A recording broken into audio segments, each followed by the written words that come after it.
Hola, bona tarda a tothom. Moltíssimes gràcies per ser aquí. És un plaer en nom de la Virreina i del Centre de Fotografia Documental presentar Paul Seawright, que ha arribat avui des de Belfast amb molt de retard, pobre, i presentar un fotògraf del seu calibre.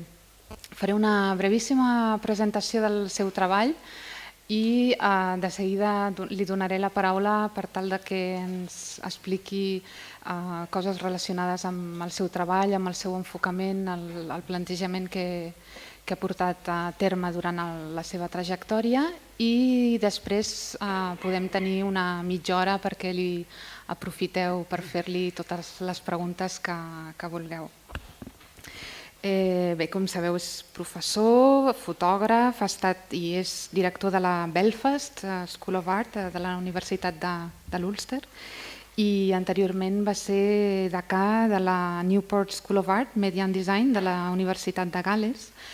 El fet de néixer a Belfast en anys de molta violència durant el conflicte nord-irlandès va marcar des dels anys mitjans de la dècada dels 70 l'inici de la seva trajectòria i també les directrius de la seva investigació artística. Des dels seus inicis és molt patent la presència dels límits, dels marges, de les fronteres, d'allò que separa, i el seu treball podríem dir que evoluciona justament a partir de la recerca d'aquestes fissures que li permeten obrir noves vies de comprensió, situant-se el que podríem dir intersticis tant físics com psicològics que li han permès desbaratar molts clixés que hi havia aleshores existents sobre la representació del conflicte i oferir-ne una altra visió des d'una altra perspectiva.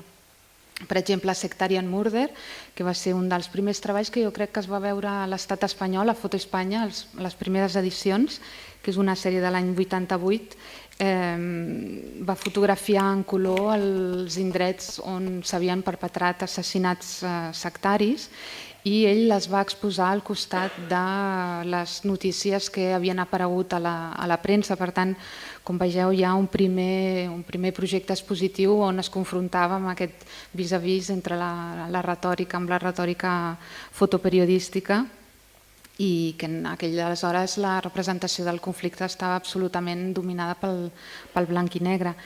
Paul Seawright no només assumeix el repte de treballar en color, sinó que, a més, assumint molt plenament, podríem dir, la seva subjectivitat, la part d'història personal que hi havia vinculada en aquesta situació de conflicte. I aquest aspecte autobiogràfic és una vessant que es continuarà mantenint en projectes que van seguir des d'aleshores, com podria ser Orange Order, de l'any 91, on documenta rituals i cerimònies protestants, o Police Force, de l'any 95, on va aconseguir mostrar els interiors de les dependències policials de l'Ulster, uns interiors realment terrificants que, evidentment, estan vetats a la majoria de persones. A banda d'enfocar la seva recerca en aquesta reflexió sobre les estructures de poder, d'autoritat i sobretot de coerció, la representació del paisatge ha jugat un rol molt important a la seva obra. S'interessa particularment per com l'herència d'aquests aconteixements conflictius s'inscriuen en un determinat lloc, deixant les seves petjades i en conformen un caràcter. Ell parla fins i tot d'essència. I tot i que a vegades aquest relat violent no sempre és tan visible ni patent, a vegades hi poden haver-hi rastres, a vegades no, com podria ser, per exemple, un paisatge, això em refereixo, hi ha un projecte més recent d'un paisatge muntanyós, idíl·lic, on però hi ha unes bombes de la Segona Guerra Mundial sense esclatar. En altres casos, els rastres de la història són més evidents, com per exemple els paisatges desèrtics que potser molts de vosaltres ja coneixeu, i i que va ser curiós que en el moment de la seva presentació, i això és el seu projecte Hidden, alguns mitjans de comunicació li retreien que no fossin més exòtics, ja que no estaven acostumats a veure aquestes vistes del desert. És a dir, que és molt important fer aquesta incisió que Paul Seawright ens planteja una representació del territori que ja manifesta un cert desfasament entre l'expectativa de certa idea de paisatge que ens esperem trobar i també com esperem que aquest paisatge vingui representat. I això que li va passar amb Hidden li va passar l'any 2002, és una cosa bastant recent, i aquest és un encàrrec que li va fer a l'Imperial War Museum per fotografiar les restes de la guerra que va seguir els atacs de l'11 de setembre. El que és interessant, només diria que aquest projecte deixa entreveure és que la subtracció justament d'aquests clixés, d'aquests exotismes, d'aquests elements que ens donarien una certa també visió colonitzadora d'aquests paisatges, la seva subtracció, com els treu, diguéssim, justament és el que permet evidenciar moltes altres coses, com per exemple arrastres d'aquests aconteixements, com ser aquesta guerra, produïts per una certa visió ideològica. En contrast amb la bellesa perceptiva del monument o del paisatge idíl·lic que han estat institucionalitzats per l'art, la del Paul Seawright és una aproximació al territori que parteix d'una observació extremadament minuciosa, particularment atenta, que evidentment no es podria donar al mig d'una batalla. David Campany, l'historiador de fotografia, amb un article ja molt cèlebre, va definir aquest tipus de plantejaments com fotografia tardana o la fotografia que arriba tard, que arriba després, fent justament al·lusió directa a les pràctiques com la de Paul Seawright, però també altres projectes com podrien ser el de Sophie Ristel-Aubert o el de Willie Doherty. La qüestió crucial que passa aquí podríem dir que també és el que li passa a l'espectador quan justament es subverteixen aquests cànons institucionalitzats que ens permeten descodificar molt ràpidament una imatge. En el cas de l'obra de Seawright podríem dir que la dimensió de la seva exploració excedeix, va més enllà del tema representat a les imatges. És a dir, que l'espectador no només es troba confrontat a revisar el que entén per paisatge i els vincles socials i polítics que pot tenir amb la seva relació amb els llocs, sinó també com la seva comprensió ha estat molt mediada per imatges prèvies i també els discursos, com els discursos han donat forma a aquesta idea de paisatge. Molts dels seus projectes, Seawright ha estat un autor molt prolífic, aborden a més temes que semblen resistir-se a la representació, que són particularment com visibilitzar, com representar una absència, algú que ja no hi és.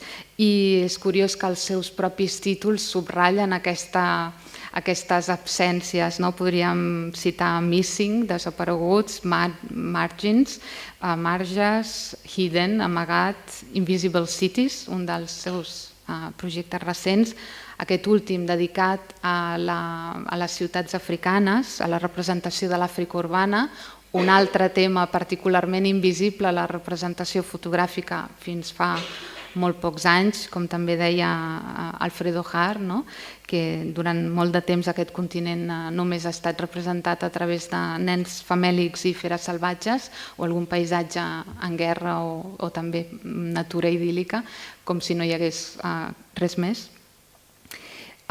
Citar per últim que el seu darrer llibre publicat, bé, em deien que encara no està publicat, falta molt poc d'aquí, que apareixerà d'aquí 3 setmanes, és Volunteer, que és un treball d'arxiu sobre ciutats americanes on es van establir els centres de reclutament, es diu, militar, pels soldats que havien d'anar a l'Afganistan, i com tots aquests aconteixements relacionats amb el reclutament de soldats ha marcat també la vida d'aquestes ciutats i actualment està treballant en 2 projectes nous en curs, un d'ells és també als Estats Units, un d'ells és The List, que també, de nou, les ciutats, com veureu, també és un dels temes que ha anat treballant al llarg de la seva trajectòria, i The List és un treball que parla sobre on venen obligats a viure les persones que han estat acusades d'algun delicte sexual i que per tant venen obligades a viure en determinats barris o en determinades zones. I l'altre projecte amb el qual està treballant ara mateix és Breaking News, que és un projecte sobre els centres d'informació, els estudis de televisió més concretament. No voldria prendre-li més temps, un temps preciós d'escoltar-lo amb ell, sense fer un petit esment del que s'ha pogut veure també a través de les seves exposicions, com per exemple Hidden es va poder veure a la Panera de Lleida amb una exposició comissariada per Gloria Picazo que es deia justament Paisatges després de la batalla, i potser el projecte més important o semi-retrospectiu li van fer l'Alberto Martín i la Martina Celic al Centre d'Art de Salamanca. A més, evidentment té una llarguíssima trajectòria d'exposicions als Estats Units i a Europa, i l'any 2003 va representar Gal·les a la Bienal de Venècia. Bé, us deixo amb ell, aneu prenent notes pel debat posterior. Gràcies.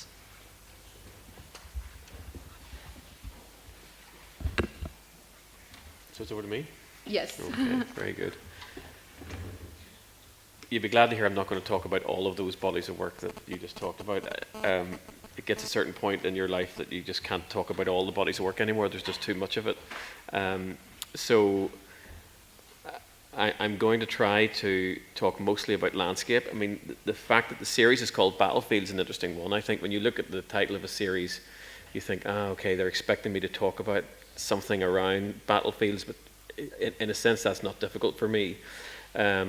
Because I'm a landscape photographer, and most of the landscapes that I've photographed over the years become, through my mediation, my photographic mediation of those places, they become battlefields, sometimes literally and of course sometimes metaphorically. And I'm going to talk about perhaps that particular strand in my work that is most overtly related to conflict. So I'm going to miss out those things that are peripherally related to conflict, but of course I would also argue that all of the work I've worked on in the past 30 years contains elements of conflict, and it's all kind of connected, one thing to the other.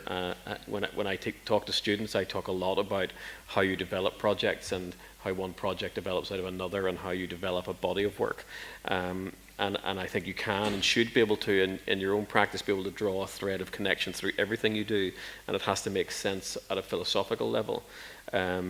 Otherwise, you're just working as a commercial photographer, and that's not what I'm doing. And I think there's a real danger in that, just worth as a little aside, that if you begin to do too many commissions, then that begins to characterize that body of work and disrupt it in such a way that it no longer means anything. And I think that's a real challenge in terms of how you function and make money and survive, as well as doing the things that you feel driven to do. That's a difficult thing to do. So it's a difficult one to tell students, of course, because they do need to pay the bills. So the subject of conflict, post-conflict, social fracture, I mean, they're all things that I think I'm trying to deal with and extend how they might be interrogated through photography and through conventional representations of those kind of landscape photographs. So the best place for me to start really is with a book that we moved back to Belfast from Newport in Wales 7 years ago. And I'd been teaching there for 12 years at a documentary photography school. And in fact, just coming here in the car from the airport, I realized that nearly all the past speakers in this series were Newport graduates: Simon Norfolk and Anastasia, Taylor Lynn, Paul Lowe, all Newport people, which is interesting. But that program, that school, focuses very much on documentary, traditional documentary, and of course how documentary might be extended in a contemporary sense. So I've thought a lot about that over the years, and before I'd went there, I'd certainly never thought about myself as a documentary photographer.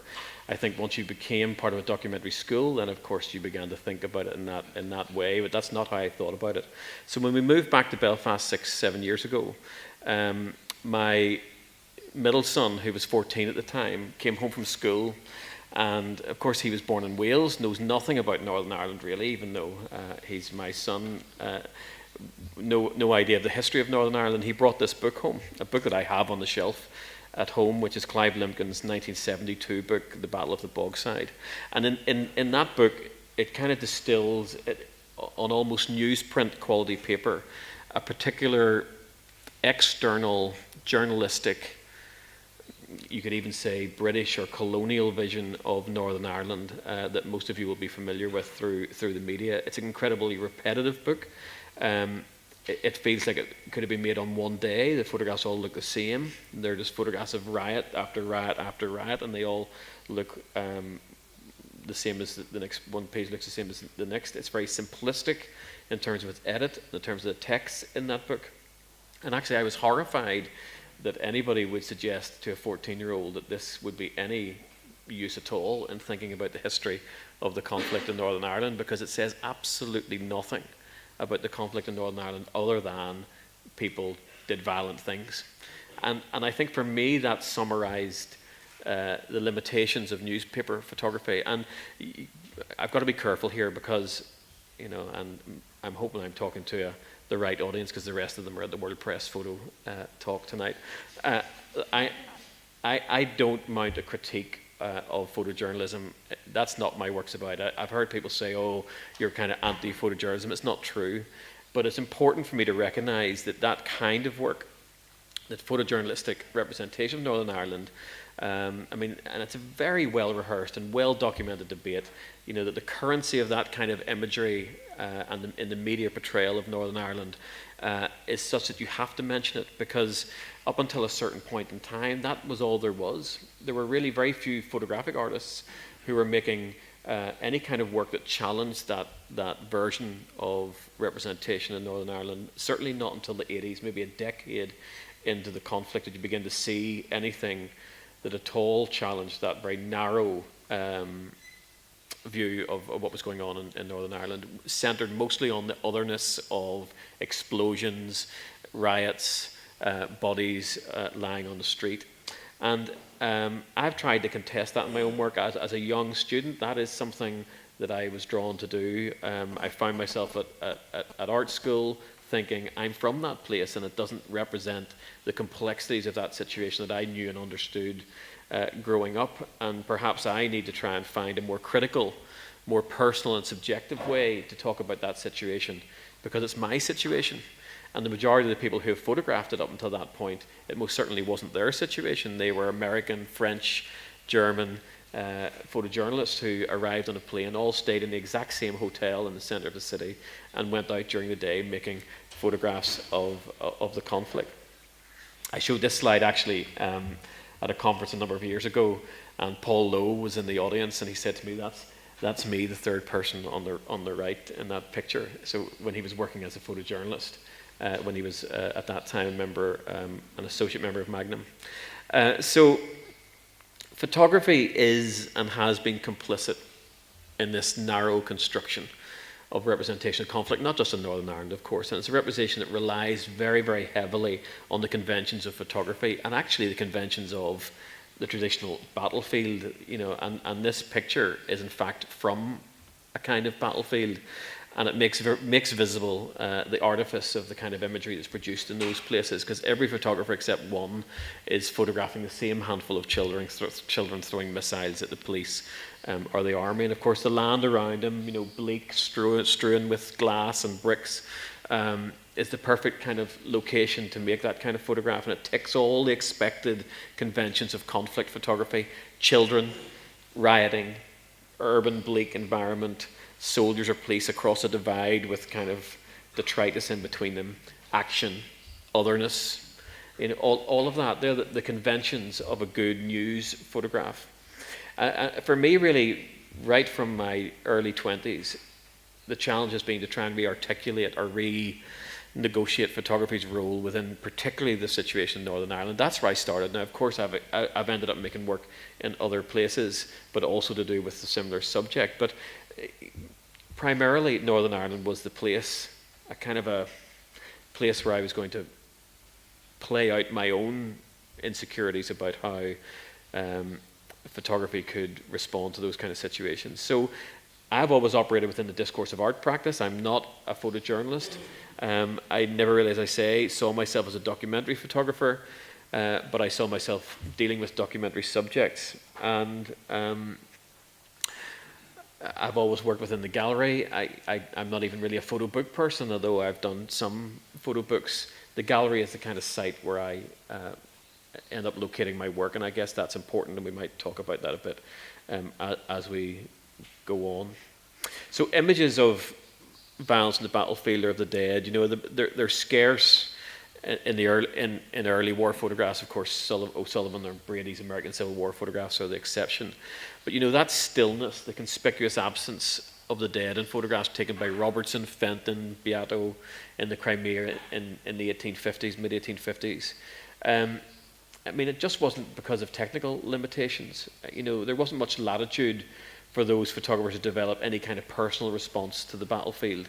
You know, they had been sent by the Crimea by Prince Albert at that time in an attempt to counteract much of the negative press in London. They were under instruction to come back with photographs of troops in a positive light, assembling for battle in a kind of positivist kind of representation. And he had signed a contract already with the Illustrated London News to produce a book of engravings that most certainly couldn't have been filled with anything other than positive images of soldiers getting ready for battle. But of course, I'm sure most of you know, and I'm sure Simon might have shown this very same slide, but Fenton did make that one image, again, no dead bodies or no action, no otherness, but one of the most important war photographs probably ever published, a photograph of a battlefield that's been exhibited and published many, many times. In fact, the Tate in London had it hanging for 6 months beside one of my photographs of Afghanistan, this one. It's called Valley from 2002. It's from Kunduz in Afghanistan. And when I made that, of course, I made it as a reference to Fenton. But it's also about the consistency of war and of loss. You know, Fenton's landscape and what it represents is something that's timeless. You know, it hasn't changed at all. You know, the shape of the weapons have changed, but actually everything else is the same. It's a British war, was a British war, in a distant valley, in a country that was nowhere near Britain, and the true horror of combat, the true horror of battle, is not visible. It's invisible to most people, and it wasn't exactly a war that was particularly photographed. So I'm not going to talk about my project Invisible Cities, but you know, that project is also about landscapes in post-colonial sub-Saharan Africa, you know, and those places were also once characterized by British road signs and statues of Queen Victoria, you know, a different kind of battlefield, you know, a landscape that's caught somewhere between its past and its very uncertain future, and a place where every scrap of land is fought over, but it's fought over for survival, because every bit of land in the city has to be used for something. And I mean, you can't see it very clearly here, but even under these road bridges, every bit of land is used for something. So there's people, you know, trading animals. There's actually drug dealers in the far corner. There's someone pens of goats here. There's a woman running a washing business under here. A guy burning rubbish and selling recycled stuff. Every bit of land is used for something.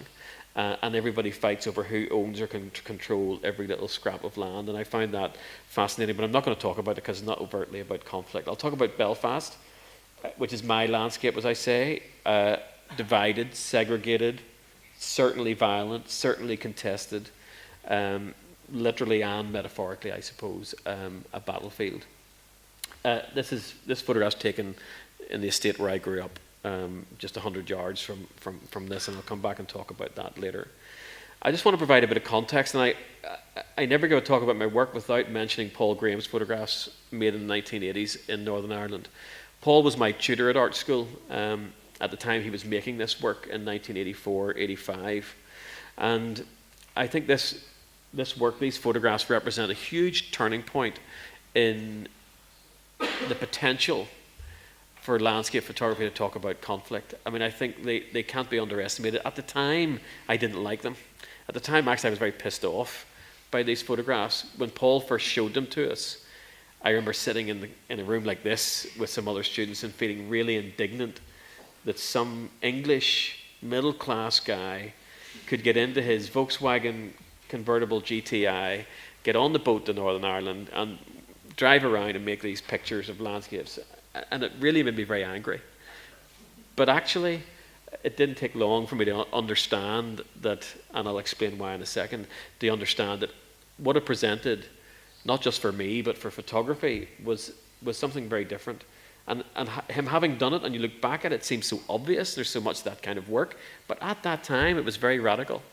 It was very radical to deal with the conflict in that way, you know, for ignoring the city frozen in this kind of cataclysmic moment of a bomb blowing off or a building on fire, but landscape photographs that were almost boring. But if you looked very carefully at them, you realized that they were highly political and that they were talking about something much more subtle and much more complex than you'll ever get in one of those kind of drama-centric pictures of conflict. So you can't quite see it here in this photograph. You don't know the photograph. There's a Union Jack British flag that's just sticking out of the top of the tree. So on the surface, the photographs always seem very prosaic. It's very dark and contrasty, but so this is a very good example. So in this photograph, there's nothing in the photograph that would suggest there's anything violent, or this could be Northern Ireland or a place of conflict. But that photograph, actually, this very street corner right now in Belfast is a daily site of protest. This is right on the join between two of the most violent areas in Belfast, still to this day. And there's a whole flag protest going on in Belfast at the moment. And this very street, this very corner, is where it's happening. Incredible that 25 years later that's true, but it isn't indeed true. And Jerry Badger writes about this photograph, and he says what's interesting about this photograph is that you look at the photograph and the landscape as a whole, and what happens in Northern Ireland is that everything becomes emblematic, everything becomes politicized. So the photograph itself is red, white and blue, the colours of the Protestant side of the divide, the red phone box, the blue sky, the white. The graffiti, UVF, has been painted over. The terrorist organisations are always three letters, you know. So UVF, UDA, UFF, IRA, they're all these three-letter acronyms. And different ones have been painted over the top of each other on that phone box. Very, very subtle. And that subtlety gives its meaning up very slowly. And I think that is something that I've been playing with ever since. And I guess if people ask me what's the difference then between what you would do and someone working in Northern Ireland in a journalistic context would do, I would say that I'm trying to produce photographs that don't give up their meaning easily. And that's quite important. If you're working within the context of art practice, that is important because the work has to bear a longer period of scrutiny. It has to be something you'll want to come back to. It has to be a book you might want to keep and look at. A newspaper photograph, you will look at it for how long? 30 seconds, a minute, turn the page. After you've finished with that newspaper, it's in the recycling bin, maybe within the day, certainly within the week. So you don't necessarily return to the image that's made. So it has a very different purpose and a very different way, necessary way it has to communicate. It has to be immediate, it has to be readable, it has to communicate quickly. I think with art practice, you have an opportunity to change how people engage with the meaning of your photographs. And in fact, that's what I talk about all the time. As photographers, that's what we're doing. We are constructing meaning. And that very active authorship of me as a photographer, not just going out and being in a place and photographing what I see, but deliberately deciding what it is I want to say and using that situation to construct meaning in a photograph through framing, through your choice of lenses, film, all of that kind of stuff. So this is my favorite Paul Graham photograph. It's the one I have hanging at home in my office, and I love it because of the subtlety of it. Again, it's very hard to see in this projection. It's slightly contrasty, but it's not so easy to see in the book either, or on the print. But in the middle of the roundabout, there's a soldier running across the roundabout in camouflage, just here in the middle of the screen. Also, the houses are very British, very ordinary red brick British houses. there's something has happened to the roundabout here. It's been broken, it's damaged. The lampposts have had the lights cut off them, so at night time it will be pitch dark. So the street lights have been disabled, which was a tactic at that time, so people could move around at night unseen. In the foreground you have graffiti, very, very political graffiti, saying things like touts beware and IRA and informers will be shot, that kind of stuff. And on, these layers of signs, these kind of, that slowly politicize the image. So I don't do this very often, so I'm going to hold my breath and show you photographs I would never normally show to anybody in public. So these are photographs I made as a student, and it was a project that I did when Paul Graham was teaching us, so it's a project that was set by him. And what Paul asked us to do was think about making a piece of work. You've got to remember at that time, early 1980s, documentary photography was very, very traditional, very set in its ways. And the idea that a documentary photographer or someone making work about the world would try to do it in a way that was anything but objective was kind of a strange one. And bear in mind that discussion of representation and semiology and Victor Bergen's Thinking Photography had just been published. Ideas of questioning how we used photographs to represent the world and other people and people of different race and gender, all of that kind of stuff was just beginning to be discussed in the early 1980s. So documentary was in a state of crisis. And one of the things that Paul Graham began to talk about, it's not famous actually, but I often refer to it. There's an interview he did in Creative Camera magazine where he said that documentary photographers need to start thinking about making work that's more deliberately and openly subjective, so that it's authored from within their own experience. So as young students, he asked us, he must have only been 30, to make a piece of work that was subjective, maybe even autobiographic, but reflected on some aspect of the world, some documentary subject, but did so in a way that reflected our own experience and made that visible in the image. And he referred to Sarkowski's 60s exhibition called Mirrors and Windows that kind of suggested there were two kinds of photography in the world: window on the world photography, or photography that was kind of poetic and self-reflective and narcissistic. It's not as polarized as that, of course, and he was talking about how do we combine those two things. Interesting. So I found a diary that I'd kept when I was 14, 15 years old, and I went back to those sites that I'd written about in the diary and made these photographs. And then the text in the diary is literally just, I was going to say scanned, but of course it wasn't scanned. It was photographed and made into lithed film and printed on it, all that terrible stuff. So, I'm sure you can't read that. I'm going to try and read that if I can. I'm not going to be able to read it on here. I'll try there. Went to Rab McGuire's and got my hair cut after school. Mum cracked up because I'd went down Castle Street in my school uniform. Dad liked my hair. Now I need to translate that slightly because this barber shop was in Castle Street, and Castle Street was a Catholic street, and I grew up in a Protestant estate. And I'll tell you, until I went to art school in England at 19 years of age, I had never spoken to a Catholic. The city at that time was completely segregated. Housing, schools, everything. Where would I have met a Catholic? And a strange thing for me in the bar at art college, meeting a Catholic for the first time from Derry, from Northern Ireland, and us kind of looking at each other like we were aliens. It was a strange thing. So Castle Street was a Catholic street. My uniform, school uniform, would have identified me as a Protestant, making me very vulnerable in that place. And bear in mind, at that time, people were being, in fact, one of my sectarian murder photographs is about a 14-year-old boy who was murdered because he was wearing a Protestant school uniform. And so that's why my mum was annoyed that I'd been down Castle Street. But he was the best barber in Belfast. And so what you get with this photograph is a kind of the mixing of what it's like to be a young person, that you still care about your haircut, and that you're prepared to ignore all that political nonsense and just go and do it. So this one also, and I was trying also to toy with this anti-aesthetic, making pictures that were trying not to be formally interesting or are beautiful or sublime. So this one says, the Pope was shot.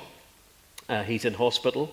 A milkman and his son were killed by the IRA at Tweddale Avenue. There was a tribute to Bob Marley on Nationwide. Went to the cinema with Sammy, saw Scanners X.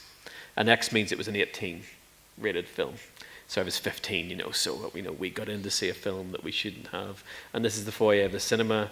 So mixing together there, I was obviously very conscious as a young boy of what was going on. Tweddale Avenue was just 3 streets away from where I lived, and this man and his son had been shot there. The Pope, of course, in Ireland, that's a huge, big debate when he was an attempted assassination. But of course, I loved Bob Marley. Just the summer before, had seen Bob Marley in Dublin. So all of this is mixed together in a diary entry: the politics, the violence, and just being a teenager. And this, I'm sure you've heard of Bobby Sands, the first hunger striker who died in Northern Ireland. And I look back on this now and think, incredible really, that on the day that he died, Belfast erupted into one huge riot. Schools closed, everything ground to a halt. But I was still at a youth club where we would go as teenagers to hang out. And it says here, went to the youth club, saw Sam, Michael, Gavin and I took apart a Rubik's Cube and put it back together and told everyone that we solved it. Another soldier was shot dead. They buried Sands. Actually, it was the day of his funeral, not the day of. So, and in that photograph, there's graffiti with my name on that box and so on. I'd gone back to this site. So I was trying to reflect on, and in fact, when I first found this diary, I thought it was uninteresting. And it was Paul Graham who said to me, those texts are fantastic. You've got to do something with those texts.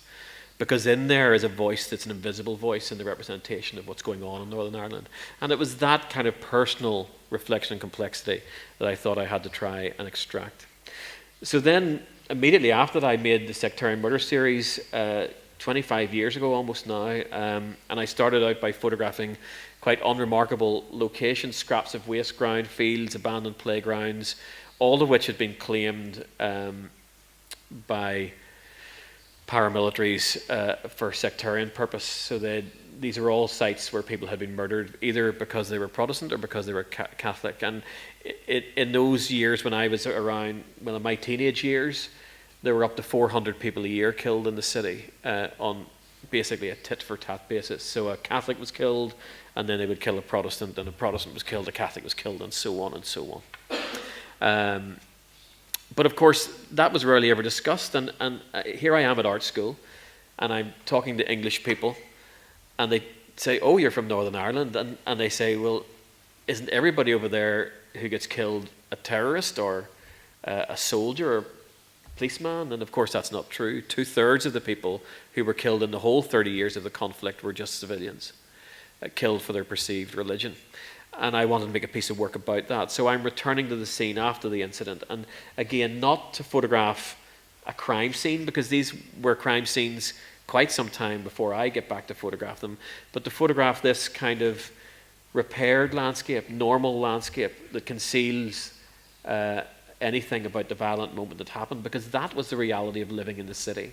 On the surface, everything is normal. I was in Beirut last week and talked to people that, obviously not when the shelling was happening, but so often in those places you get on with daily life and the surface of life and the surface of the street is not violent, is not overtly different. It's just normal, but it's punctuated by these violent moments, of course.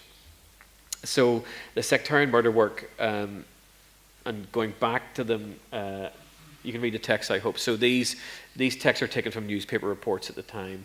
The only thing I've done with the text, I've taken out any reference to the religion of the victim, the Protestant or Catholic. So it just reports the murder. And of course, what happens here in the space between the image and the text is that you imagine the violence. The violence is not described, but more powerfully, I think, it's imagined in the space somewhere between the text and the photograph. This is the only one that's taken from the assailant's point of view, and this is the local shops beside where I grew up.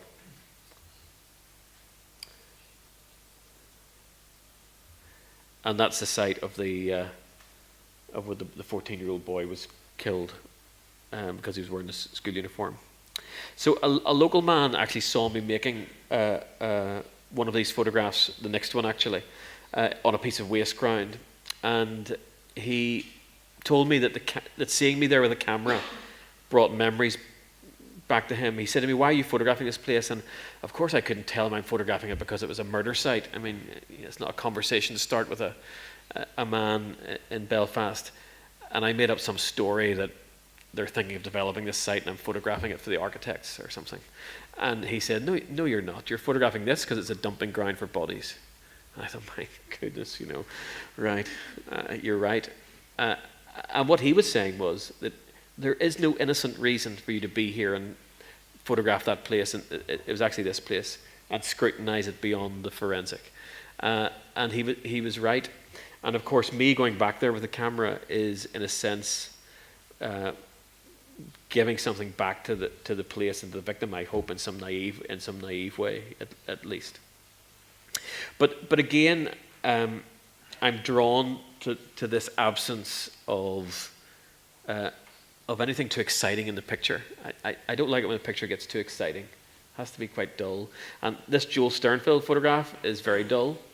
It's not as dull as that. That projection's a bit dark, but it's of a bland, dusty highway in LA.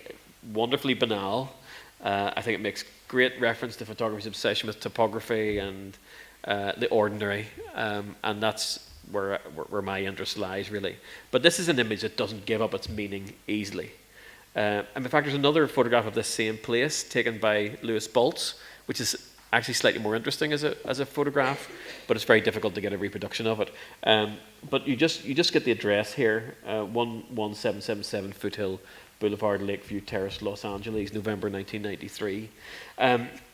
But if you know nothing about the image or about the place, it doesn't mean anything. It's a meaningless image. But once you know what it is, and once you can rely on the televisual mediation of what happened on that site. This is George Holliday's 12-minute videotape of 4 white Los Angeles policemen beating Rodney King to death on that very patch of ground that Joel Sternfeld photographed. It was one of the most widely watched and discussed instances of its kind, of course, and then gave rise to the 1991 LA riots, which are, I suppose, that's really the subject of Joel Sternfeld's photograph. And what I'm saying is that my work and that kind of work relies on media still producing this kind of imagery, no matter if it's done through CCTV or mobile phone cameras. I mean, those photographs of those violent moments of actual riots and actual people being hit by missiles and bombs, awful as they are, they're not the photographs I would make, but they do need to be made. And actually the kind of work I do doesn't make any sense without them being made. So I rely on that work just as much in a way that I hate to admit, but I do rely on it, and I rely on it for people to understand what I do and why I do it. But that idea of landscape and landscape photographs commemorating events and that space-event relationship, it's played out in every city. I'm sure in this city there are places that you can go and visit that are where key historic things happened. In London, there'll be blue plaques on buildings that'll say, Charles Dickens wrote such and such a book in this house, or quite important. If you go to the British Library, everybody wants to sit in the chair that Karl Marx sat in, for example. This is the site of Joan of Arc's burning at the stake in Rouen, France, for example, and that is powerful.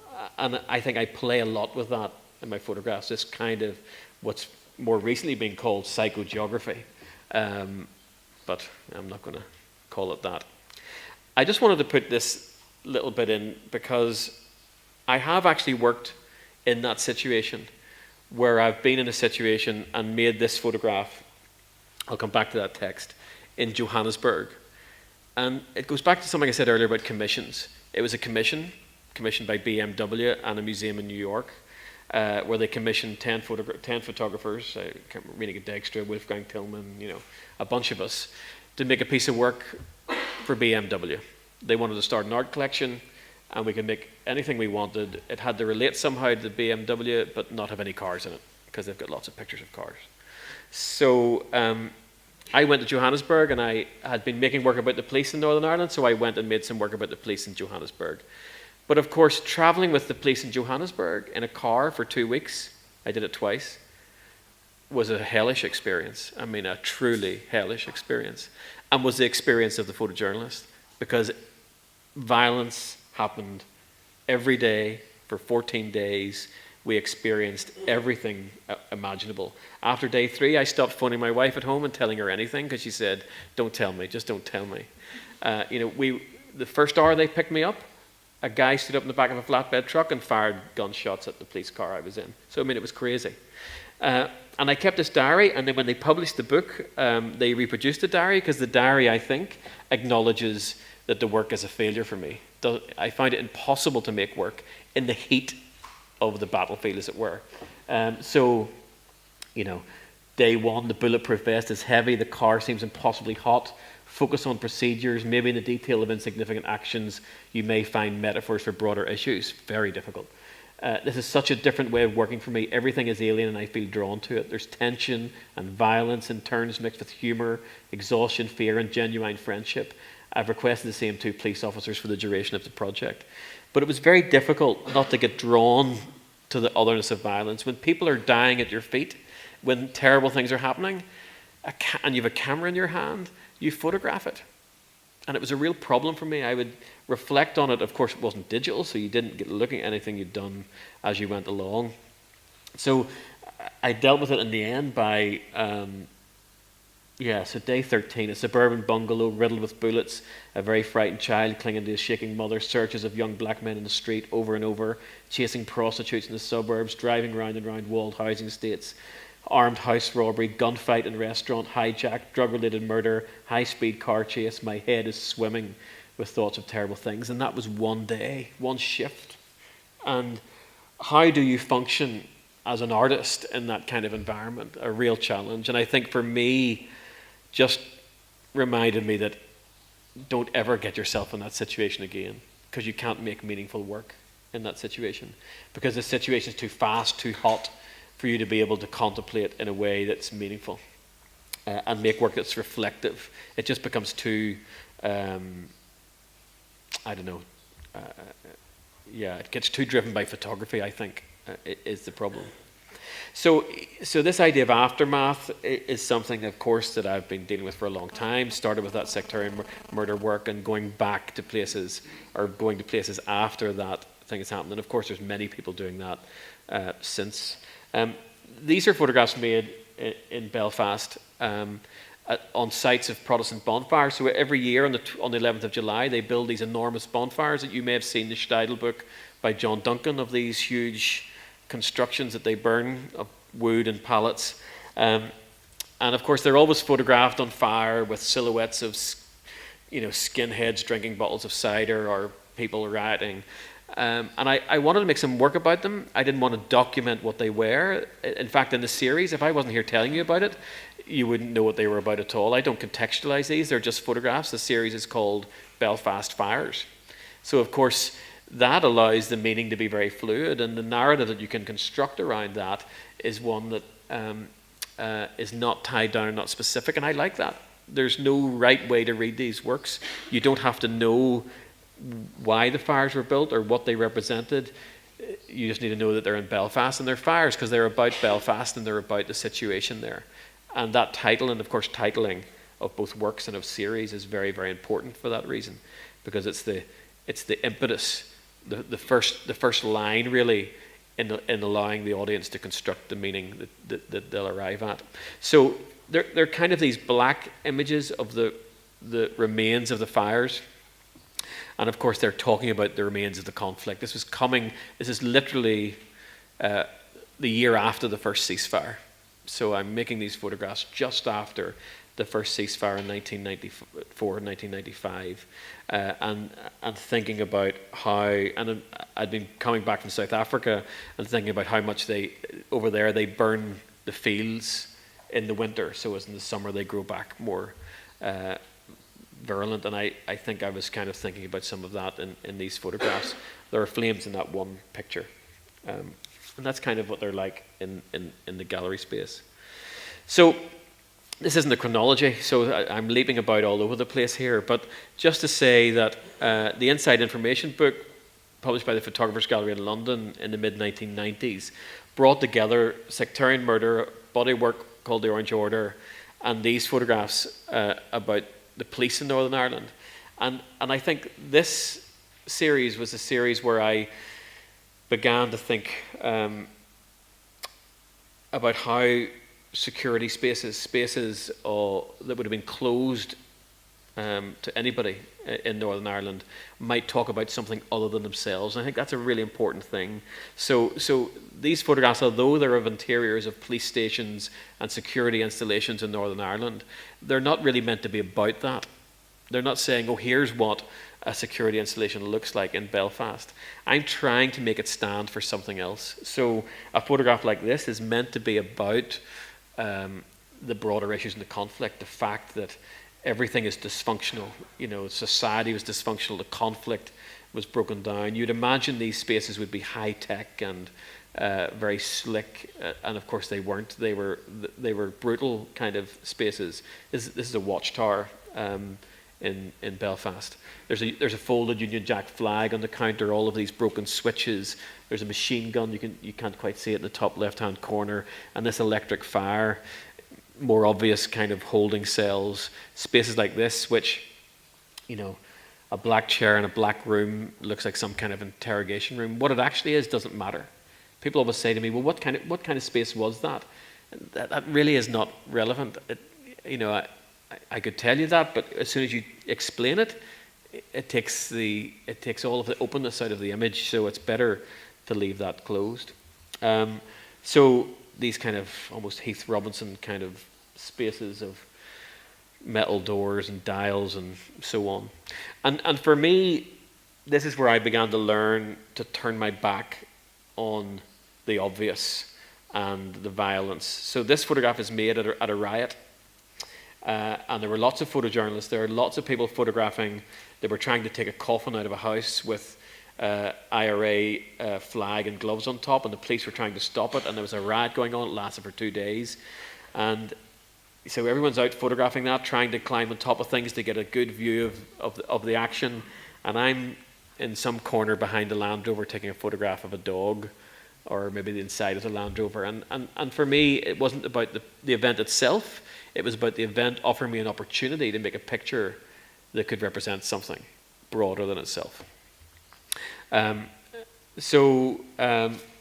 These photographs, I also then began to make some photographs after that, just after that ceasefire, about the interface areas that divide the two communities in Northern Ireland. So there's a huge peace line in Belfast. It's almost like a Berlin Wall built by the government. It gets photographed a lot. Actually, it gets photographed a lot with children beside it, or children and soldiers, ideally.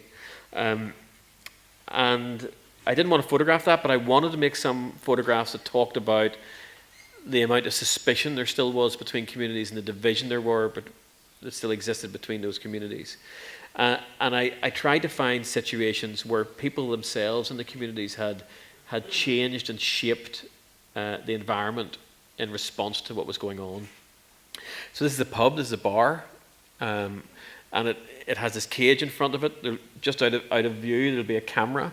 So if they don't know you, they won't let you in. There's a buzzer on the cage, and then if they recognize you, then they let you into the cage and you can go into the bar. And that's because in these bars, quite often, there'll be a Catholic bar or a Protestant bar, and gunmen would go in and spray those bars with bullets, and kill people. So, but just the structure of that is fascinating. The thing itself is brutal. Equally, instead of the actual peace line, actually that's a picture of the actual peace line. So that's a government-built version. But here is a more interesting thing where what was a house or a home has been bricked up, and in its bricking up it becomes a wall.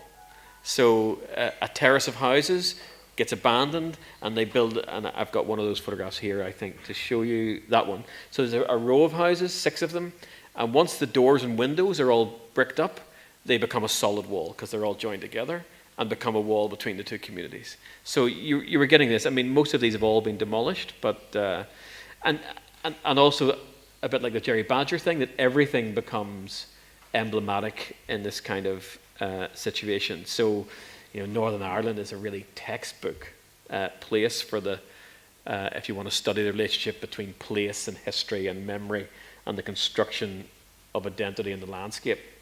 So I call this my Union Jack Gate because it looks like the British flag, of course, so that even the most ordinary things begin to look political. That's another cage. You can see the cameras in that one. And then when I went back to Belfast, I was commissioned by a museum to make some work back in Northern Ireland 6 years ago. And it was a very difficult thing to do. I really couldn't find something I wanted to do, and it took me 2 years to wrestle with the project and find something that worked. And eventually I found an answer because I was reading this book by a guy called Graham Dawson called Making Peace with the Past, Memory, Trauma and the Irish Troubles. And he uses the word terrain in that book a lot. And I think that he talks about the conflicted terrain of the Irish past, but terrain is landscape, of course, but he wasn't talking about landscape. And I'm going to read this quote to you. The conflicted terrain of the Irish past is occupied by two powerful grand narratives, telling two different antagonistic ways of the same story of Ireland, two competing constructions of the very same history. There's no two pure forms of these stories which exist only in the range of their telling and retellings. Numerous variations, numerous emphasis, nuance across a variety of modes and media of representation. And I thought, how true. You not only have two communities in Northern Ireland, you have two histories.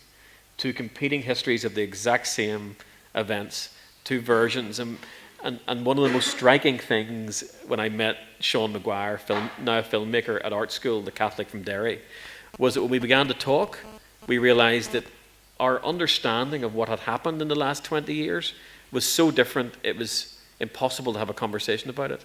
It was like someone trying to play cricket and baseball at the same time.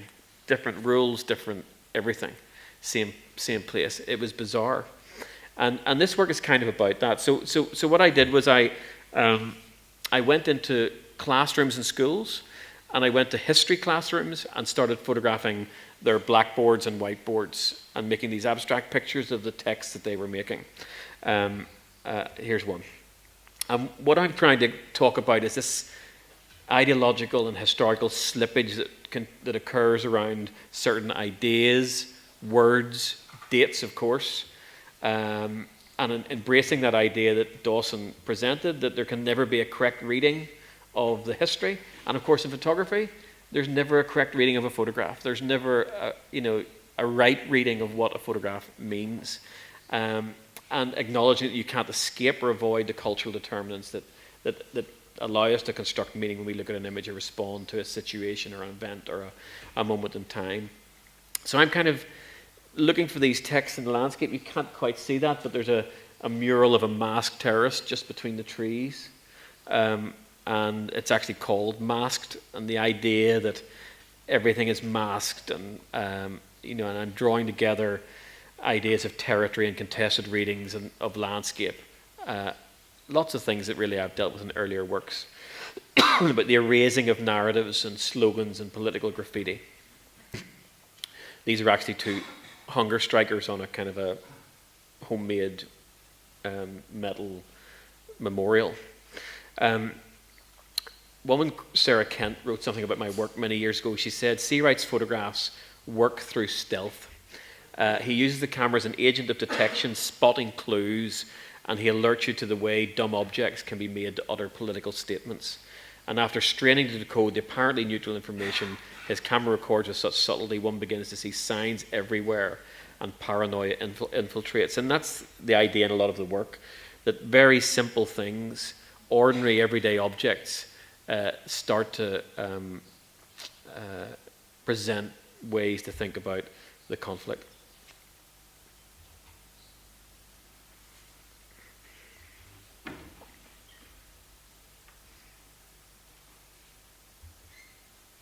No, you can't see it. It says demands.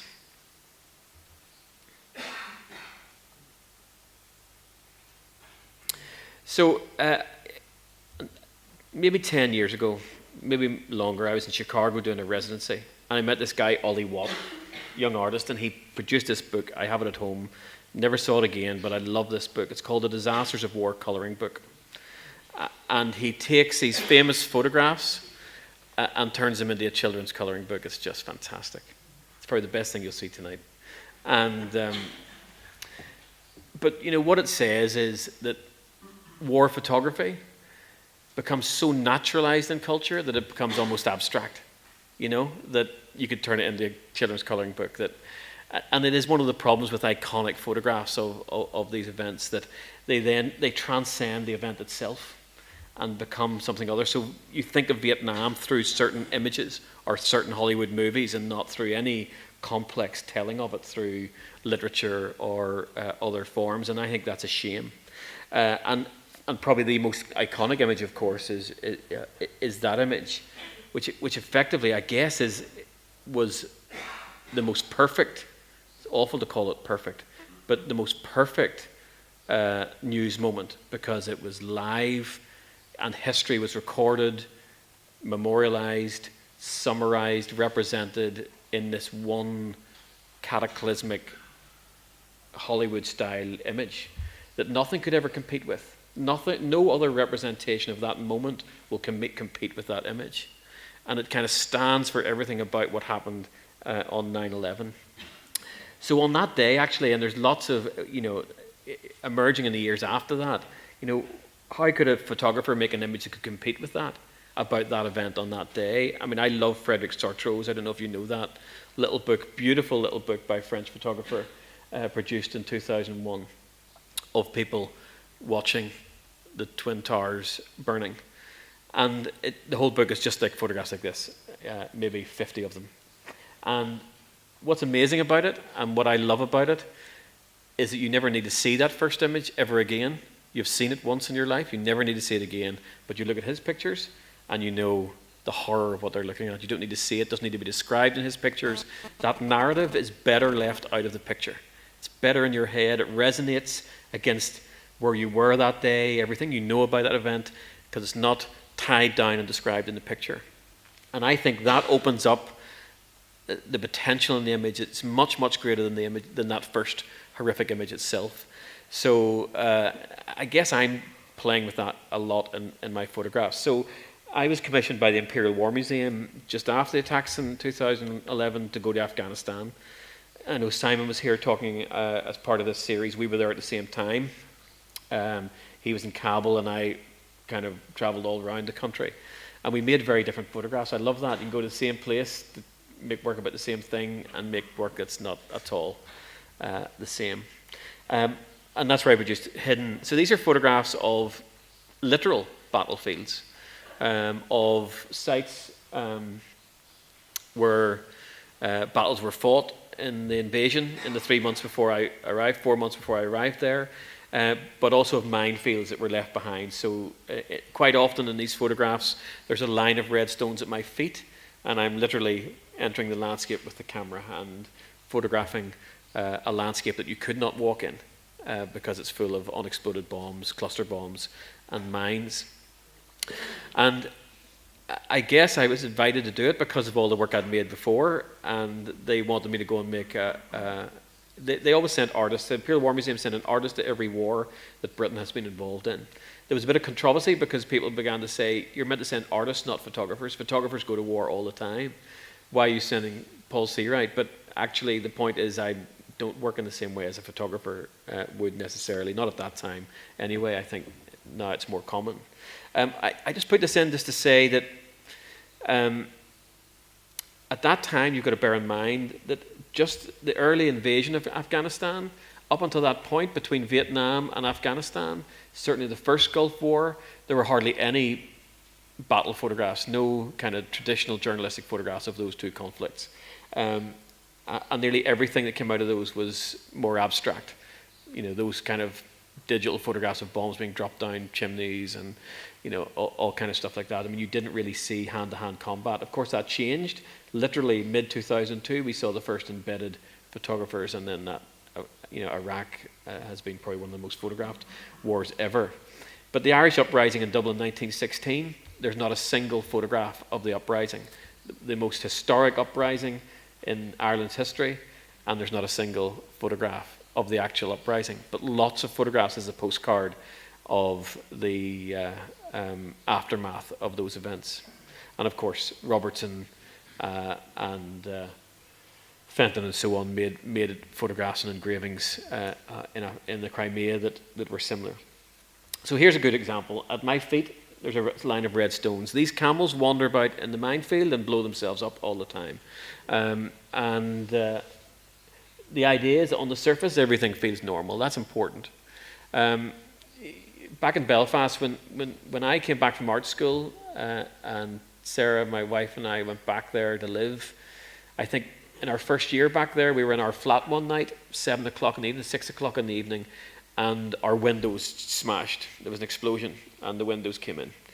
And it was one of those terrible moments, and sirens came, police, ambulances, all that kind of stuff. And what had happened was, at the traffic lights outside of our flat, a prison officer was driving home, and there was a bomb under his car. And when he braked at the lights, the bomb exploded, and he died in the car. But you know, the next morning, we had our windows boarded up, everything was back to normal, and I went out to get the bus to work, and everything was just the same. And the cars were stopping at the lights, and everybody was going to work, and everyone was getting on the bus. And all was left was a little scorch mark on the ground beneath, just a black scorch mark. And that is the reality of those kind of situations, that violence is very momentary, and immediately everything is kind of repaired. So I kind of wanted to deal with that in Afghanistan somehow. Because to go to Afghanistan, I mean, honestly, you could just point a camera anywhere at that time and make photographs of abandoned tanks and, you know, as far as your eye can see, the detritus of war, you know. And I thought, why, you know? We know that's what's there. We know what that looks like. It can't be just that. I also wanted to make photographs that somehow referred to the romance of that region. And I mean, this is a photograph a friend gave me by Sabah, you know, wonderfully similar to my picture. And when my work was reviewed, it was a television review actually in the BBC, and this reviewer was reviewing it, and he said, "It's terrible. There's not a single crescent moon in one of Paul Seawright's photographs. And who could be in the desert in Afghanistan and not see the crescent moon and the beautiful eastern light?" You know, and I thought, exactly my point. You know, so, you know, for me, I know Simon photographs at the first hour of the day and the last hour of the day, and that's what he wants to do. But for me, it had to be the opposite. You know, it had to be cold, because war is cold. It's harsh. Beauty, in a way, lets you off the hook. If that kind of beauty and spectacle, I think, is slightly abhorrent to me. It's not right. And I wanted to make pictures that were, they have to have some kind of formal beauty to them. They have to be interesting to look at, but they have to also be cold. But it also wasn't an easy thing, because here is an example of a refugee camp that held, I think, 11,000 people, just outside Kandahar. And it took me 45 minutes to walk through the refugee camp. And actually that walk through the camp was quite harrowing, you know. Children crying, women wailing, their husbands are dead, hardly any men around at all. Horrible. You know, sick children, nurses trying to help people. The whole town that they lived in was uninhabitable, so covered in unexploded cluster bombs and mines from the retreating soldiers that it was uninhabitable. They reckoned at that time it would take them 5 years to make that inhabitable again for them. So they were living in these UNHCR tents. And just where I'm standing here, that's the limit of what so they'd cleared an area of mines so they could put the tents, but beyond the edge of the camp, it's still completely covered with unexploded ordnance. So of course, when an American cluster bomb explodes, one bomb has 200 bomblets that drop, and 10% of those don't ever explode. So they become virtual mines, really. So, and are invisible. So I'm standing here making this picture and thinking to myself, you know, there's the real human interest story back in those tents, those people. You know, should you not be making some photographs about that instead of this landscape picture? But actually, there's lots of people who do that. There's lots of people making that kind of work, and not many people making other kind of work. And I thought it was right for me to try to do something different. So I did, and I think that's that's my contribution to that time in Afghanistan.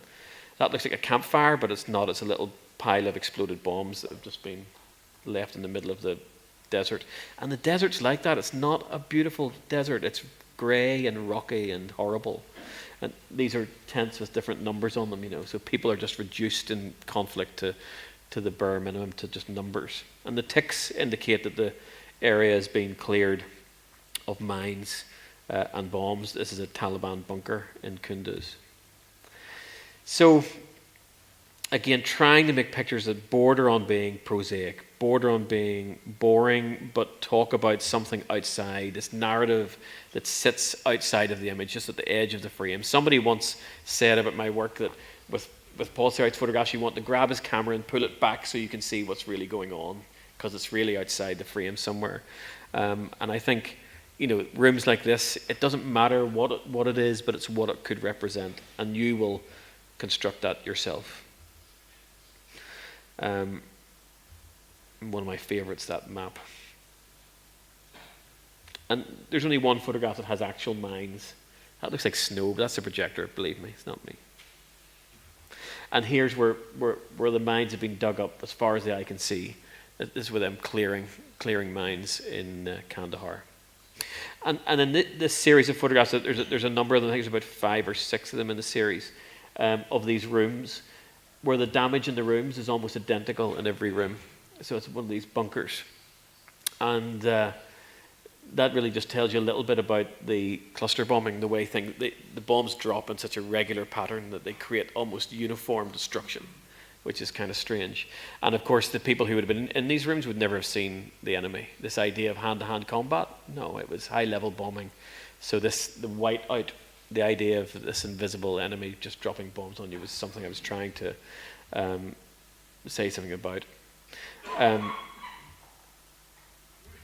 then I did a piece of work for a project for the Museum of Contemporary Art in Rome, where I went to, the commission was to make a piece of work in Italy. I can make the work anywhere, and I went to the Trentino Valley in northern Italy and made a piece of work that was about unexploded bombs in the Trentino Valley. The Trentino Valley was the most bombed part of Italy. So as the Germans retreated at the end of the Second World War, the Allied forces bombed this place like they bombed nowhere else. I mean, unbelievable. So there's an example. On the 2nd of September 1943, they dropped 152 bombs on this location. And so many of them are unexploded, buried literally under the soft soil or sand, or in this case, in the lake. And this is just behind me, there's a campsite, and that's a swimming platform. What they don't know is there's 32 unexploded bombs mapped in that lake. So that they now have them all mapped on this database system, so they know where they are, but it's safer to leave them there than it is to lift them. So they leave these bombs there. So I was trying to extend that idea of talking about history and what's visible, what's invisible. And of course in Italy they don't talk about the war, and they're happy for it to be buried in more ways than one. So here 2,068 bombs were dropped on this location. And so anyway, I just wanted to show you those 3 to show that you try sometimes through commissions. When I'm asked to do a commission, it has to somehow be possible for me to weave it into what I'm doing.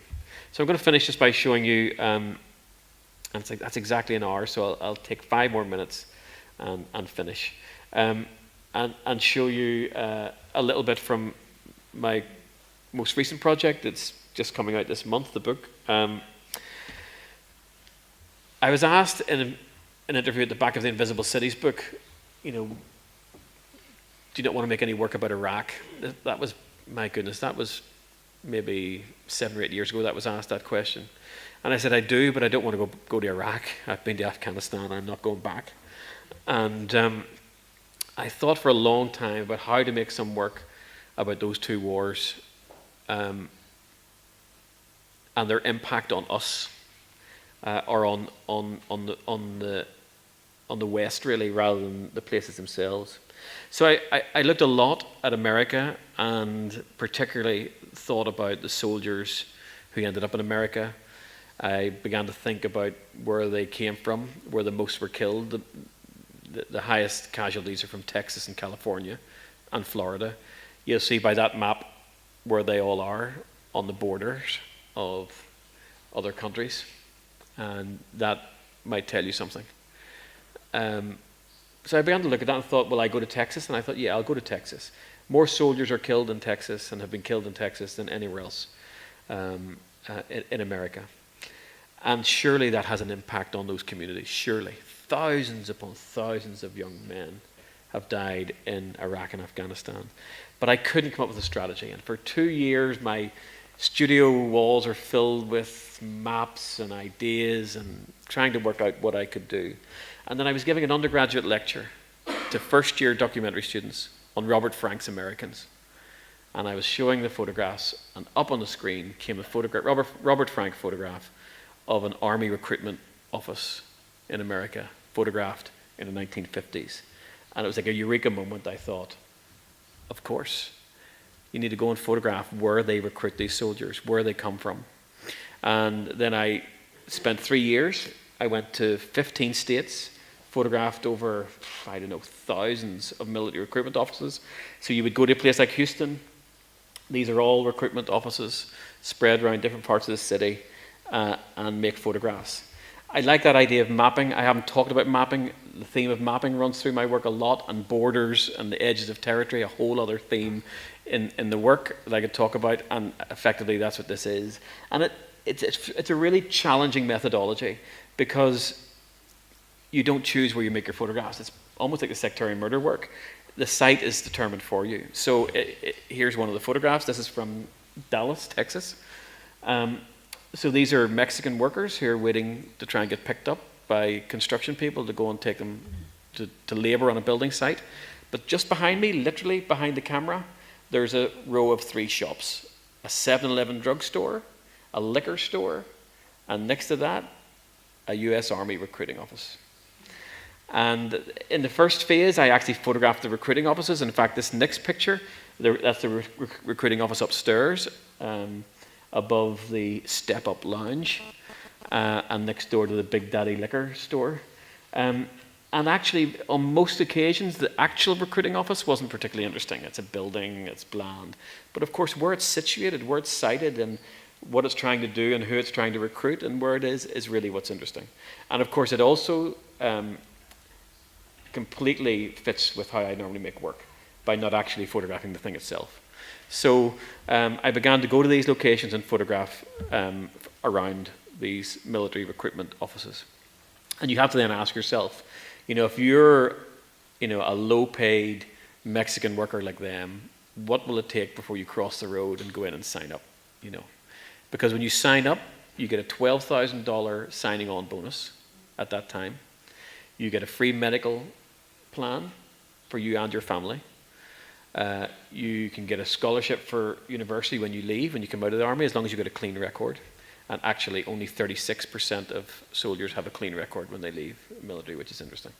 The downside, of course, at that time was within 6 weeks, you'll be in Afghanistan or Iraq. 6 weeks doing on-the-job training. So the idea really is that in America, and once you get away from the West Coast and the East Coast, everything in the middle in America, I mean, my goodness, that is a place to be believed. It's bleak, it's tough, obviously affected by the recession as well, but the war is everywhere. The whole, I mean, you daren't speak against the war, you daren't say anything negative about soldiers. It's everywhere, that patriotism, the flags, yellow flags, yellow ribbons on trees, I mean, just everywhere. And the recruiters hang like a shadow over colleges and schools. They've changed the law so that a school can't deny access to the academic records of students, because of course the recruiters target failing students. So they're told to target any student who's getting a C or below regularly in their classes, and they must hand over those records. It's incredible stuff, and when you get into the detail of all of that, it's very interesting. So this is St. Louis, so actually that's a young recruit walking across the road, and that's a federal building. The FBI are in that building, but also 3 recruiting offices, one for the Navy, one for the Marines, and one for the Army in that building there. It was a happy accident because I'd photographed this place and packed up my camera in the back of the car and had driven down the street and saw this guy coming towards me and drove back up again and quickly set up and just got a picture of him. So it mixes together, I guess, as you would expect, more metaphoric pictures with literally this is the back door of the recruiting office in San Diego. Pork steak is one of my favorites. And this really, of course, you know, lovely resonance of IEDs and that whole thing I told you about the prison officer and the car, and it's just oil, and the title is oil of that piece, but of course could be about so much more than that. This is a drive-through place next door to the recruitment office that's been closed down. Back door of a Marine recruiting office in Alabama.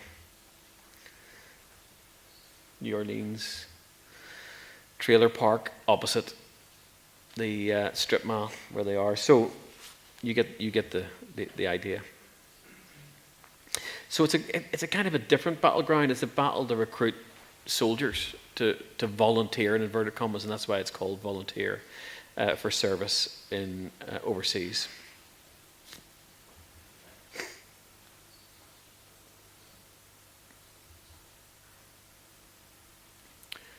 If you like Roland Barthes's punctum, that little bulb I think is just a bit of punctum.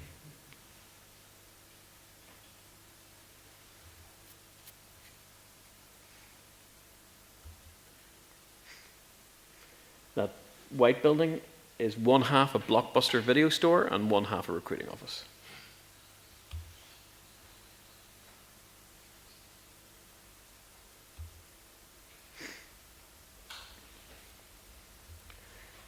And that's a shipping container in Los Angeles that's been turned into a recruiting office that they drop in different car parks. So what happens is once they've recruited in that area, it's kind of they exhaust it and they move on to somewhere else. And that's me, finished. Sorry I went over time a little bit. Thank you.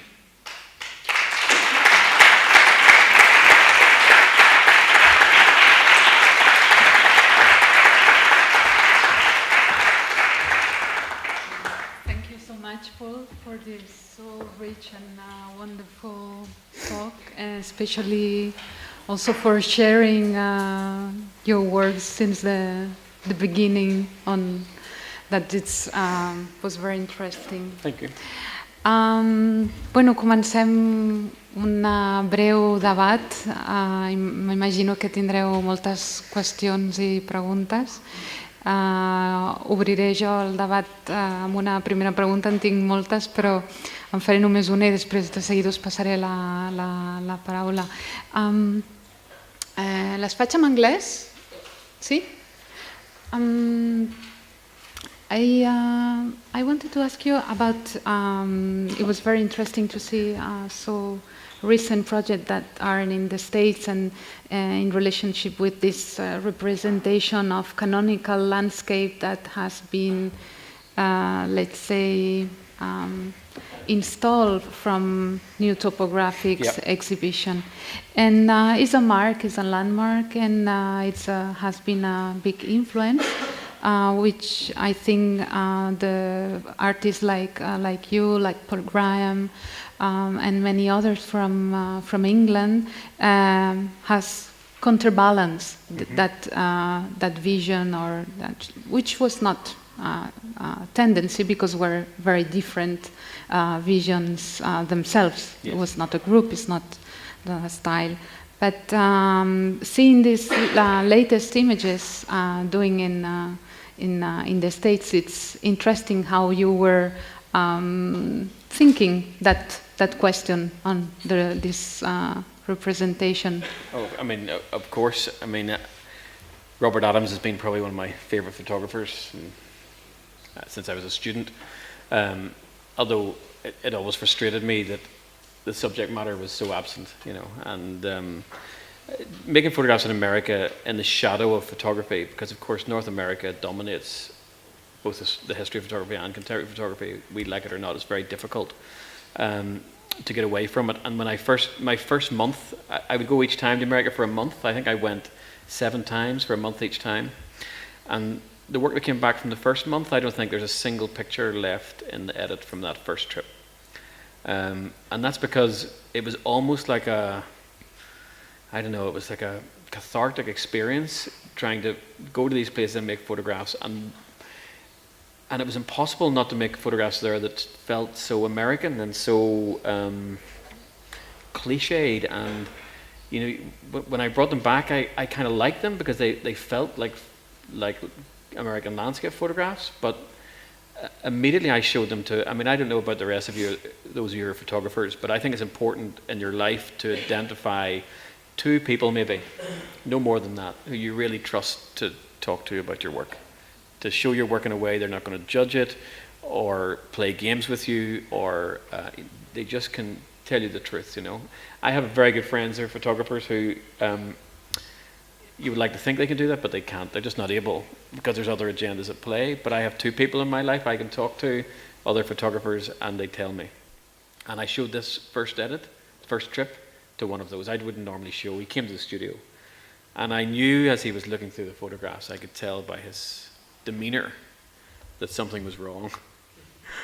And I said, "So what do you think?" And he said, "I'm not sure." I said, you can tell me, we can discuss this without it being a problem." He says, "It's terrible." And I said, "Why?" He says, "Because they look like American photographs. They look like Stephen Shore, and they looked, yeah." And he was right, and he said that they don't look like your photographs, except this one. And he showed me one, and then immediately it kind of made sense. And my photographs are very, very stark and stripped back and minimal. The new topographic kind of pushed to its extreme, really, but with the subject layering, I guess. And that's what we discussed at that time. And he said, you've got to, it's difficult because, of course, you're not determining where you can make the picture. But even there, when you make choices, it's lovely. I do a talk with our master students where I show them 3 examples of what I photographed, every frame at one location, to show them how you try all these different things and what the final image was. And that's interesting because you think you get to a place and you can only make one picture, but you can't. So I went back to Texas to some of those places from that first edit, and with a different eye and sensibility and a re-reflection on particularly the new topographics and and certain photographs that I liked, and certain ways of photographing, and having re-looked at Gossage and early Lewis Boltz and so on. I went back and thought, you need to actually reference that and not the idea of an American landscape, Americana. And I think once I'd got that, I think the project started to shape and feel more like a photograph I make. Although you'll never get away from, the very fact that you recognize and see it, of course, they're landscapes. I also started to make some vertical pictures, which changed it slightly too, and I think that unlocked the new topographic field slightly, because that rarely happened. Well, Gossage, of course, does, but... Interesting. Teniu preguntes? Espero que sí.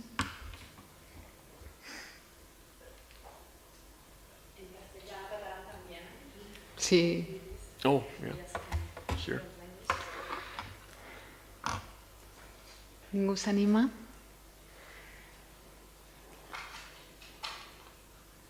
I surely wasn't that clear, I'm sure.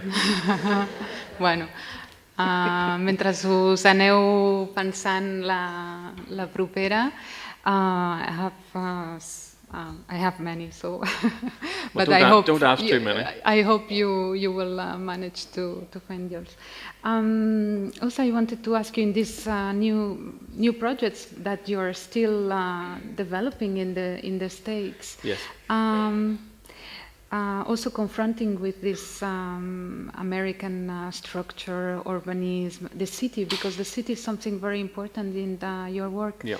And I wanted to ask you,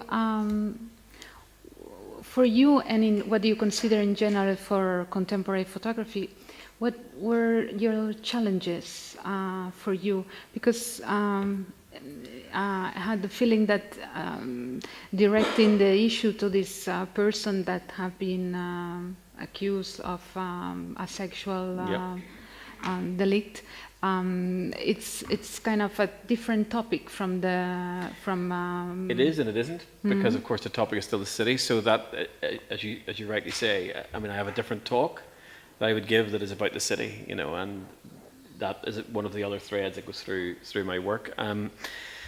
So what was the challenge? Well, the challenge, actually, you're right, is the subject, because of course the subject doesn't fit, and people always seem surprised when I say it's about sex offenders. Although I guess it's it's also about society and social fracture and those kind of issues. But it's interesting how these things evolve. You know, people say to you, well, where's the next project come from? You know, I've been trying to stop making work in America. I'm kind of sick going to America. I don't want to go back to America. But, you know, the problem with that is that the idea comes out of where you are and what you're doing. So that idea came out of being in America. The American landscape and the American city that emerged out of the volunteer work, you know, just threw up a lot of things about the dysfunctionality of the United States and I guess how it's presented. I mean, it's almost like the Northern Ireland representation issue I talked about at the start. You know, the representation of America is absolutely it's a counter-representation to the reality of the place. You know, America's represented as this very positive, successful, democratic, open place, but it's a disaster of a country in many ways. I'm going to be careful what I say, because of course they'll not let me back in to make photographs if you say too much. But that's the truth of it, and yet it's never acknowledged. It's hidden away. And I began to think about what else is hidden in the landscape of America. That, you know, what in society is so broken. The war and their involvement with the war and their involvement with other countries they know nothing about is obvious, and I've dealt with that. But what else? And I wanted to get away from war, to be honest with you. I kind of thought, how do I develop something that's not that? You know, because there was a second project related to that was beginning to evolve, and I just didn't want to do it. And then I watched a documentary program about a woman in a town in Minnesota who had been abducted as a child, 9 years old, and held captive for 12 years. And this town where she was found, and of course this has happened since, maybe 4 or 5 times since. I mean, it seems to happen on a regular basis. It turned out this one small city, I mean, you could barely call it a city. It has a population, I think, of 11,000 people. Has the highest concentration of sex offenders in America. And yet, would that be acknowledged in that city or in that town? Absolutely not. Could I find any press or any articles or anything written about this issue that acknowledged the extent of that?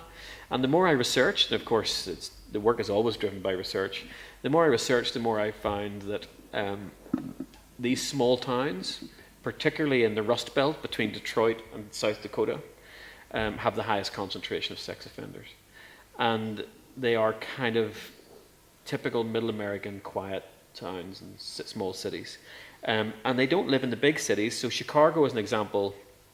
Chicago has only, I think it's less than 1,000 sex offenders. These are people who have served a prison sentence for a serious sex offense who've been released into the community just to live their lives. And Chicago, third biggest city in America, has less than 1,000. If you go upstate to a small place called Muskegon, which is tiny, I mean really tiny, the size of Salamanca maybe, they have 800. It's extraordinary. So I decided I'd just go and have a look at that. And of course, when you go to look at it, there's nothing to look at because the places seem absolutely normal. And you speak to people, and this suppression of things and the invisibility of that dysfunctionality in society, I think is fascinating. So I began to then go and photograph their houses where they live, the hotels they live in, their homes. And of course, what it is a portrait of vernacular America. You know, everything from fairly affluent houses to the worst. And I've been using the same mapping process. But although it's incredibly difficult, you'll go to one of these small towns and have 500 locations. I mean, to try and do that is just crazy. So yeah, that it's exhausting and depressing as a project, and it's not a good dinner time conversation when people ask you what you're working on. Yeah, I can imagine. And I've went and I've met groups of people who support these people trying to find houses. It's not a critique of sex offenders. It's not a critique of the law that forces them to be published on a list, so all of their addresses are public on the internet. What it is drawing attention to something that's deliberately obscured in society. And photographically, you're focusing on the same continuation of kind of. They do look invisible cities, or they kind of they look more like a volunteer pictures, really. I didn't show them because they weren't to do with conflict today, but yeah, they are of homes, you know. And I did. I met these people and made some portraits, but of course I knew I'd never use those, and made other kinds of photographs. But actually, the idea of the project was very much the ordinariness, the surface normality of the city, and of course, what you're looking at. You know, so in one of the photographs, you're looking at what seems to be an ordinary house that has Christmas lights under the eaves and garden implements in the driveway. Looks kind of battered and broken down, but actually the reality of that house, which looks very ordinary, like someone who celebrates Christmas and puts up their decorations, and is that the person living in it is a man who's 42 years old, has been convicted 3 times of raping children under the age of 8 years old, living in that house in the middle of that neighbourhood. It's just frightening. Absolutely. But they are society's last pariah, and yet when you meet the groups of people who, and the reason I didn't say the reason they live in these small towns is because the law states that they can't live within 500 feet of a school, bus stop, church, playground, you know, long list. And in a city, that's impossible. Yeah. So they get pushed to these small towns, and I'll tell you one last little story about that project. So I set my GPS for the person's address, and then I drive there. And I'm driving to this place in a small town north of Detroit, and I pass a children's playground. It's winter, no children there, of course. Bleak, not a tiny little playground. And just as I'm driving past it, literally my GPS says, in 500 yards you've reached your destination. And that person had got a house exactly 500 yards. Wow. The law from the playground. Amazing. Amazing. It's so yeah. strange. Ja heu tingut una mica més de temps per pensar-vos alguna pregunta que voleu aprofitar. Endavant. Sorry. Tienes el micro allí. ¿Puedo hacerlo en Claro, inglés? sí. Hi, Fred. The work's about conflict, and the implication of the concept of conflict is resolution. Are you getting closer to resolution? Your distance seems to be in a groove of defined separation. With age and reflection and more experience, is there a concept of resolution, or are you maintaining that separation that you've created? Yeah, there'll never be resolution, I don't think. I mean, I think for me it's more exhaustion than resolution. I think what's changed in the last 10 to 15 years is so much of that kind of work around. I mean, because there's been so much conflict around. I mean, those wars in the last 10 years have, of course, generated a lot of people making work about that, which is great. I mean, absolutely great. But it's made me kind of feel, I don't know if I have anything else to contribute. Although I was in Beirut last week for something else, not making work, and kind of thought there was something there. I took a trip out to the Syrian border, and I kind of started thinking I should have my camera and maybe think about it. But it doesn't work like that, you know. And volunteer wasn't a planned project. It was something I've been thinking and researching, as I will always do, and reading about what's going on. And when the idea emerges, then you feel you have to do it. And so that could happen again. Right now, I'm kind of trying to shift in a slightly different direction, maybe.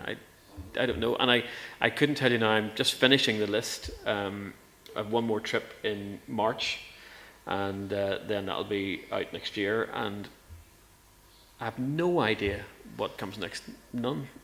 I can only think about the project I'm in and can't think beyond it. And it would be wrong for me to say, because it's never about resolution. Every project is as unresolved as the last, really, in terms of my relationship to the subject. Thank you. Yeah. Més preguntes?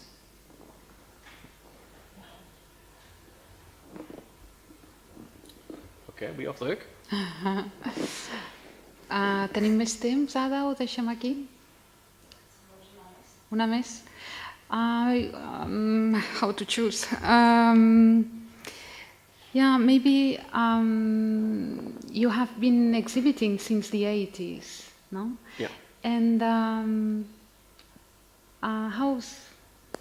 have you changed very much since you have beginning? I mean, the way you are thinking your pictures in relation to the exhibition of the space, and also another question related, which is, in your case, I think it's rather important because of this importance of the void and the invisibility, the way you think of the relation with the spectator, with the people that observes, and that establish also a physical relation with that void and the imagination that you're provoking, opening the image with such a sort of emptiness, because the picture is not empty, of course. I mean, there's always a frustration because you always doubt that it really works, and I mean, of course, people you speak to after you've put on an exhibition, and exhibition is absolutely still the format. That's what I do. It's made. So Donovan Wiley, I work with Donovan. We're in the same department, and Donovan always thinks about the book. He is a book person, and his photographs are made. I mean, before he's even editing, he's editing in a book dummy. Whereas me, never that. I'm always making different kinds of presentations on the wall in my studio, and different sizes and different ways, and that's quite important for me. And thinking about how that works in the space, but it's very hard to interrogate how successful that really is. What I will say is I made a video work that you don't know about, because it was shown in America. And another piece of work about America, about about 3 executions in Huntsville, Texas. But it was an experimental thing for me, and I made some still photographs, and I made the video, and they were exhibited together.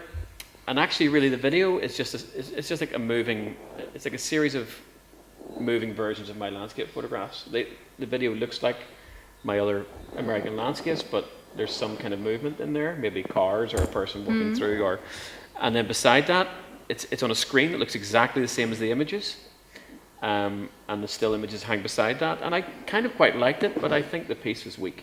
It hadn't had enough time to develop, and I think if you want to start making video work, that's a whole other thing. And for me, it was something I did because it felt right at the moment. I went to make this project in Huntsville, Texas, about these. Basically, in a 10-day period, they executed 3 people. And I wanted to be in this place, Huntsville, during those 10 days, making some photographs, and ended up making these video things at the same time. And actually, it was a lesson in making those decisions for all the wrong reasons, and not really thinking about how it would work or why. And when I stood and looked at it in the exhibition, although formally it looked great, it added nothing to the meaning or to how people engaged with it. It was important Nothing. to try. Important to try. And I think you must do that sometimes. But I have buried it since. So it's not available anywhere, I hope. Well, si no hi ha més preguntes, thank you so much, Paul, Thank you. for coming. It was so interesting. And I hope to see you very soon again in Very Barcelona. good. Thank you very much. Gràcies a tots.